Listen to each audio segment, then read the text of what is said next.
Serial गुमे किसी के प्यार में ईशान की बरसी पर ही ईशान को पंडित जी ईशान के लिए करेंगे सभी के सामने बड़ी भविष्यवाणी। जी हमें आने वाले ट्रैक में देखने को मिलेगा कि 7 साल पूरे हो चुके हैं उस हादसे को, जिसको याद करके घर वाले यानी सभी शांतनु ईशा बुरी तरह से इमोशनल हो जाते हैं। वहीं पर सभी यहाँ पर ईशान के लिए हमेशा ही कुछ ना कुछ उस दिन जो है पूजा रखवाती है और उसके लिए उसके नाम का बच्चों को डोनेशन करती है, खाना खिलाती है और देखने को मिलता है कि सभी मंदिर में पहुंचती है इस पूजा के लिए, जहां पर पंडित जी सभी के सामने बहुत बड़ी भविष्यवाणी कर देते हैं। पिंड दान पूरा नहीं होता और पंडित जी को समझ आ जाता है कि भाई ईशान यानी इंसान जिसके लिए पूजा रखवाई गई है वो जिंदा है, इसीलिए पिंडदान पूरा नहीं हो रहा है।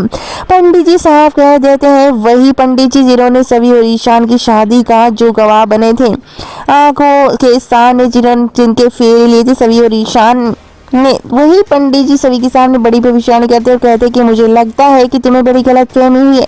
वो ईशान अभी भी यानी तुम्हारा पति अभी भी और तुम्हारा सुहाग अभी भी जिंदा है, क्योंकि सभी की मांग में सिंदूर भर जाता है उस पूजा में रखे हुए सिंदूर से।